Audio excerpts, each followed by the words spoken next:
Bienvenue sur Goat Réaction. N'hésitez pas à vous abonner si vous êtes nouveau ou nouvelle ici. Voici la vidéo pour vous. Ciao. Concernant l'affaire du pasteur Marcelo Tonassi, s'il y a une affaire qui véritablement est en train de prendre l'énergie et le temps, c'est l'affaire du pasteur Marcelo. Parce qu'il est pasteur Marcelo, parce que l'épouse du pasteur Marcelo qui est décédée, ça a été l'un des plus grands chocs au sein des églises protestantes évangéliques. Parce que aussi nous avons beaucoup d'enfants maudits, des gens qui n'aiment pas tout ce qui est religion, chrétienté et autres, et qui veulent nous faire passer pour des personnes qui ne sont pas crédibles et des personnes qui sacrifient nos femmes dans le but d'avoir de la notoriété. Parce que pour eux, l'être humain doit être éternel. Je suis actuellement partagé. Est-ce que j'en parle? J'organise mes panels que j'organisais avant pour en parler? Ou est-ce que je me tais de peur que certaines personnes qui veulent descendre le pasteur Marcelo, dont j'estime et je crois qu'il est l'un des meilleurs serviteurs de Dieu de notre génération, viennent le descendre avec des arguments et autres? Je suis un peu partagé. Parce que je connais le volume, comment je pourrais le dire, de mes prises de position, de mes interventions, etc. etc. Et du poids de responsabilité que je porte et du niveau d'influence que j'ai. Donc, je suis partagé et je suis en train de réfléchir. Tout compte fait. Ce que je constate dans cette affaire, je constate qu'il a bel et bien eu lieu mensonge. Mensonge qui n'est pas considéré sur le plan spirituel comme un mensonge, mais comme un élément de sagesse. Vous savez que lorsque Moïse est allé voir Pharaon, il lui a dit, Dieu me dit de venir te dire, laisse mon peuple aller faire des sacrifices dans le désert et ensuite ils reviendront en Égypte. Nous savions pertinemment que l'Éternel n'avait pas dit cela et que c'est Moïse qui a menti parce qu'il sait très bien que le peuple ne reviendra pas. Lorsque Abraham dit à Pharaon, ce n'est pas ma femme, c'est ma sœur, on sait très bien qu'il a menti, c'est sa femme. Mais par mesure de sagesse, il fallait qu'il le dise pour préserver quelque chose. Je suis aujourd'hui entièrement convaincu, malgré que je n'ai pas d'indice, je n'ai pas de confession, je suis entièrement convaincu que l'épouse du pasteur Marcelo est allée faire un BBL. Je suis convaincu de cela. C'est mal passé. Ici, il trouve qu'on ne sait plus maintenant comment expliquer au niveau de l'église pour éviter un scandale et autres. Et c'est à partir de là que le pasteur Marcelo s'est mélangé, pour moi, les pédales. Et le départ a été tellement brusque. Je suis entièrement convaincu que le pasteur Marcelo, quand je regarde dans mon analyse, était un homme qui s'était peut-être opposé. Ah non, vous savez, peut-être nos femmes, souvent aussi congolaises, nos mamans bantous, nos mamans, par exemple, non, je ne veux pas que tu ailles faire cette opération. Non, moi, je vais faire cette opération parce que vous, les hommes, vous regardez trop les petites filles de l'église. Les petites filles, quand elles viennent maintenant, c'est toi qui regardes. Moi, j'ai toujours me fait bien et autres. Et souvent, c'est lié à des amitiés, à des personnes que nous avons auprès de nous, des femmes qui sont dans l'église, qui souvent donnent ce genre de conseils aux pasteurs. Moi, j'ai été marié pendant 19 ans. Et je sais souvent l'influence que ma femme pouvait recevoir de l'extérieur, dont elle avait cette capacité de dire souvent non. Voilà, non. Ma femme, ce n'était pas une femme qui aimait trop l'esthétique et autres. Mais vous savez, à l'instant donné, tes amis femmes qui sont autour de toi peuvent te dire, ton mari a les moyens, il fallait refaire tes seins pour que quand les gens te regardent, ils savent que tu n'es pas n'importe qui. Et souvent, entre femmes de pasteurs, il y a souvent cette concurrence au niveau de la beauté. C'est très malsain dans ce milieu. Est-ce que Maman Blanche s'est laissée avoir par cet homme, par cette mode et autres, et a voulu le faire parce que tous ceux qui regardent le corps de Maman Blanche se disent cette femme a fait des enfants, forcément elle a fait une BBL, raison pour laquelle sa forme est aussi bien dessinée, le ventre est aussi plat, etc. etc. Est-ce qu'en le disant, c'est déshonorer la mémoire de Maman Blanche? Il y a toute cette polémique avec laquelle le pasteur Marcelo est vraiment submergé. Ou même dit que le pasteur Marcelo aurait assassiné son épouse, c'est faux. Et vous le savez que c'est faux. Et vous le sentez que c'est faux. Est-ce qu'il s'est mélangé dans ses explications? Oui, ça peut arriver. Est-ce qu'il a perdu la mémoire? Je ne suis pas médecin pour pouvoir le définir et autres. Mais tout compte fait. Là, nous sommes en face d'une famille qui réclame, je pourrais le dire, une partie de l'héritage en ce qui concerne le fils. C'est légitime, etc., etc. Mais sans oublier aussi qu'il y a des enfants. La femme, quand elle est partie, elle a laissé des enfants. Si la famille veut utiliser l'héritage de leur fille, c'est leur droit. Mais moi, Camille Makosso, je n'irai jamais mener une bataille pour récupérer l'héritage de ma soeur Lolo Bouté quand je sais qu'elle a laissé des enfants parce que l'héritage de façon complète appartient aux enfants. Ça, c'est la première des choses que la mentalité humaine peut je peux le dire, nous guider. Maintenant, là où il y a eu problème, c'est aussi le manque de communication entre le pasteur Marcelo et la famille de son épouse qui, par sa faute, a laissé des gens venus se mettre au milieu dans des interférences et ont récupéré aujourd'hui toute cette affaire. Est-ce qu'aujourd'hui, on peut s'asseoir pour en discuter? Non. Parce que le pasteur Marcelo aussi, quand vous regardez les gens qui sont un peu rouquins, c'est des gens qui sont très têtus. Très, très, très têtus. Et donc, moi, je ne me vois pas engager des panels ou des directs sur cette affaire pour ne pas encore envenimer les choses. Je crois en l'innocence du pasteur Marcelo. J'estime que le pasteur Marcelo veut continuer de préserver, protéger l'image de son épouse pour ne pas qu'à la conclusion puisse dire non, elle est allée faire un bibi. Il ne veut pas le faire, même s'il était contre. Aujourd'hui, quand vous regardez le visage du pasteur Marcelo, regardez bien son visage. Pendant les funérailles, il était en colère. Du genre, je t'avais prévenu, tu t'es entêté, voici maintenant, tu nous as foutu dans la merde. Ce qui amène à vite se remarier. Parce que je me mets, c'est souvent des hypothèses que j'ouvre. Cette femme, elle est très têtue, je lui ai dit de ne pas le faire, elle est allée le faire, voici maintenant, je suis en train de vivre les conséquences. C'est pas possible, c'est pas possible, tu es en colère. Malgré tout l'amour que tu peux avoir, mais cette colère va t'amener à dire, bon, moi je vais refaire ma vie, parce que j'ai des enfants, je suis aussi un homme, je vais refaire ma vie, je vais passer à autre chose, me concentrer exclusivement sur le ministère, mais je vais quand même essayer de préserver l'image de ma femme, qui était aussi une bonne servante du Seigneur et autres. On a écouté beaucoup d'audio où il y avait des problèmes entre son épouse et, je peux le dire, la famille du pasteur Marcelo et autres, ce qui peut arriver dans toutes les familles, mais tout ça, c'est bien dommage. Tout ça, c'est bien dommage. Vous n'avez pas encore perdu quelqu'un de cher, votre femme et autres. Donc, il y a des choses que vous ne pouvez pas. Quand votre femme part, la seule image que vous voulez qu'on retienne d'elle, c'est que c'était l'épouse parfaite. Malgré que nous savons tous qu'il n'existe pas d'épouse parfaite comme d'époux parfait. Mais que doit nous enseigner la sagesse dans ces genres de situations, surtout pour nous qui sommes des chrétiens et des enfants de Dieu? Est-ce que le pasteur Marcelo a sacrifié ou assassiné sa femme? Nous tous, nous savons que la réponse est non. À partir de cet instant précis, tout ce qu'on peut faire, c'est prier pour lui et lui apporter notre soutien. Parce que nous faisons partie d'un royaume. On ne donnera pas la place aux païens, la place aux francs-maçons, la place aux kémites, afin de venir prendre le soin de détruire l'un de nos meilleurs soldats dans le domaine de gagner des âmes. Sur ce, que Dieu nous bénisse. Shalom. Beaucoup de témoignages de personnes mal intentionnées sont en train de mettre la famille de Maman Blanche en porte-à-faux, en train de dire que la famille de Maman Blanche est là pour réclamer l'argent de Maman Blanche, alors que cela n'a rien à voir, ce n'est pas une question d'argent. La famille de Maman Blanche sont là pour rectifier la vérité, parce que le procureur du tribunal a dit que le pasteur Marcelo a fait une fraude bancaire déjà. Cette activité est qualifiée, si vous êtes bien informé et que vous réfléchissez un peu, cela s'appelle de l'abus de confiance. Ensuite, vous rajoutez le faux et usage de faux, l'utilisation de l'identité de quelqu'un d'autre. Ça veut dire, rajouter à ça, si vous êtes un peu calé en droit, usurpation d'identité. Vous ne pouvez pas naviguer sur les comptes de quelqu'un sans son autorisation. Et avec l'usage de fausses signatures, cela s'appelle de l'usage de faux. Et le fait qu'il y ait dans ce dossier usage de faux, ça enchaîne directement sur du pénal. Ne pensez pas que c'est une question d'argent. C'est juste faire les choses dans les règles. Et passer par le civil, c'est obligatoire. Dans les règles normales, il faut dissoudre un mariage avant de pouvoir se remarier.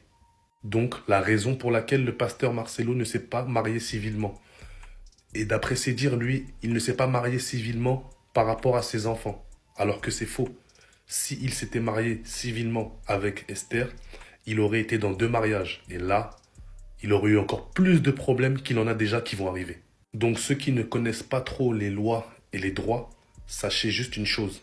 À l'heure où je vous parle, le pasteur est toujours marié avec Maman Blanche. Voilà pourquoi il ne s'est pas marié civilement avec Esther. Vous comprenez la réflexion qu'il a? Il réfléchit beaucoup. Et là, il essaie de se faire passer pour le fou.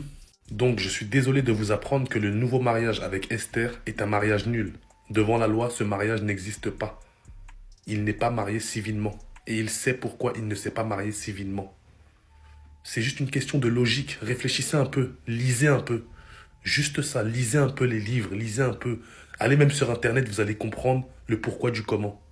Et les avocats du pasteur ont dit qu'il ne s'est pas marié civilement pour protéger ses enfants. Mais protéger ses enfants de quoi?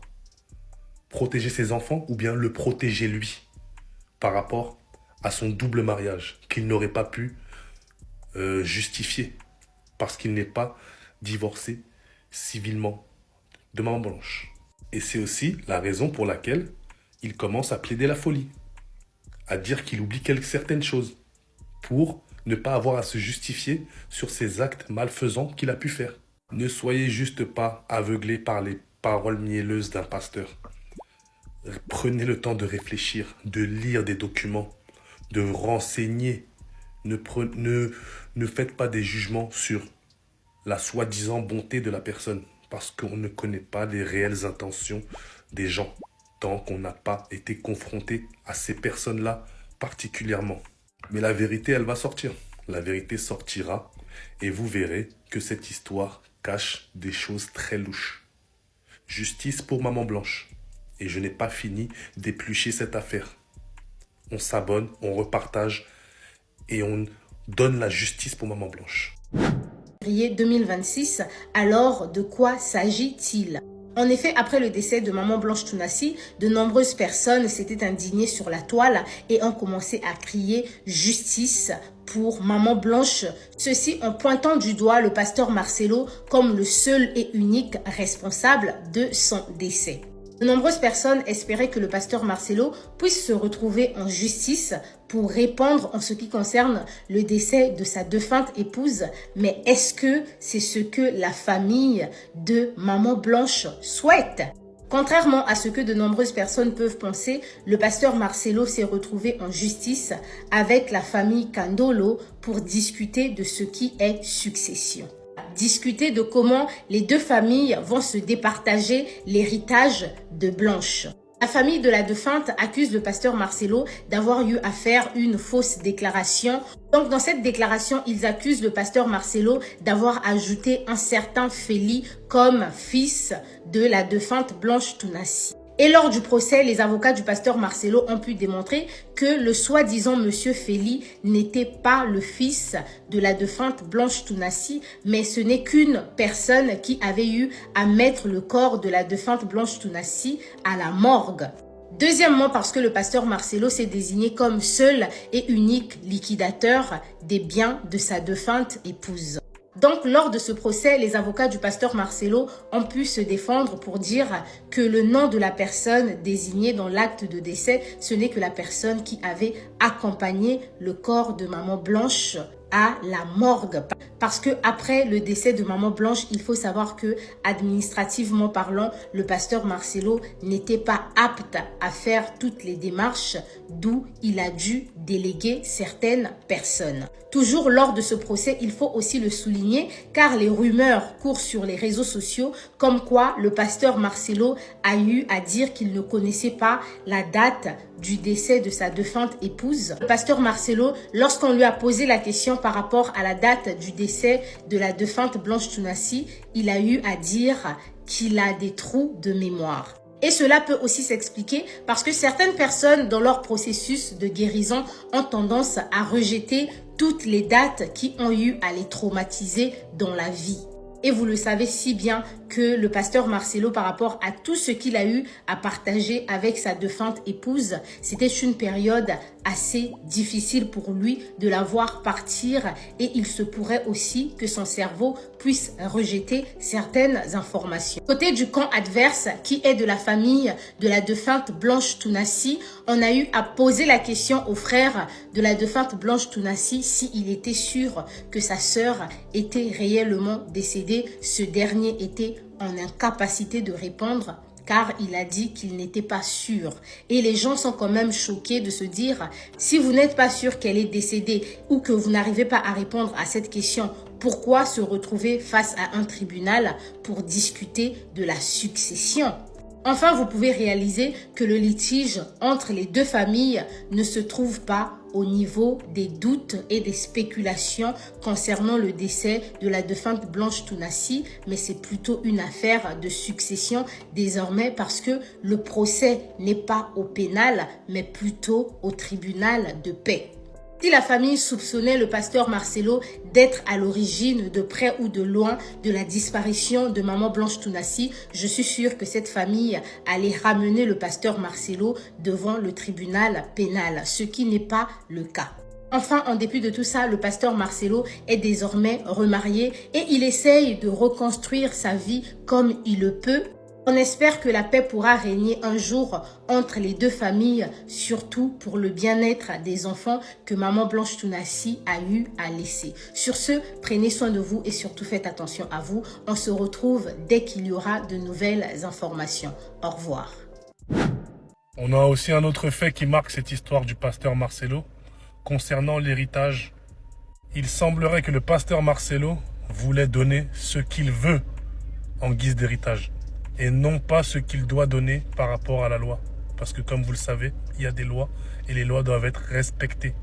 Mais lui veut transgresser les lois et faire à sa manière. Comme nous le savons, ils étaient mariés. Vous vous mariez en communauté de biens. Donc le partage doit être équitable selon la loi congolaise. Tu ne peux pas te permettre de dire que tu donnes ce que tu as envie de donner. Ça n'existe pas. Quand on se marie, c'est un accord de biens. Donc s'il n'y a pas un intitulé qui spécifie exactement ce que chacun doit obtenir, on est obligé d'opérer par rapport aux lois et aux lois du pays auquel il est question. Maintenant, on va parler de l'opération qui s'est effectuée sur Mama Blanche. On a quelques témoignages et quelques vidéos qui sont encore ressorties. Écoutez seulement. S'il vous plaît, l'anesthésiste là, la femme qui a signé là, elle est où? Mais c'est ça qu'on a fait. La femme qui a signé, on l'a retrouvée sur Elle a travaillé là-bas jusqu'au 8 juillet 2024. Elle a travaillé à Médistanboul. Elle a quitté le 8 juillet 2024, cette dame. Elle a travaillé là-bas. Je l'ai eu de la grande sœur, la bouche de la grande sœur elle-même. Quelle grande sœur? La grande sœur de Blanche. Elle a dit ça comment? Elle a dit ça, j'ai la vidéo, je vous envoie ça. On se demande où est passé l'anesthésiste qui a signé l'acte de décès. Pourquoi l'anesthésiste est porté disparu? Fin de cette vidéo la famille, n'hésitez pas à vous abonner, dites-moi ce que vous en pensez. Franchement, moi tout ce que je peux dire sur cette affaire c'est Yako au pasteur Marcelo, parce qu'actuellement il doit beaucoup réfléchir, tout. Et je veux aussi que, il faut que beaucoup de gens arrêtent de faire des accusations parce que jusqu'à là, il n'y a aucune preuve très concrète. C'est pour cela que la justice a saisi cette affaire. Donc, je pense que au lieu de diffamer, laissons plutôt la justice faire son travail. Arrêtons les diffamations, tout. C'est pas bien. Ça, c'est mon avis. N'hésitez pas à laisser la vôtre dans les commentaires. Abonnez-vous la famille. Et à la prochaine pour une nouvelle vidéo. Ciao.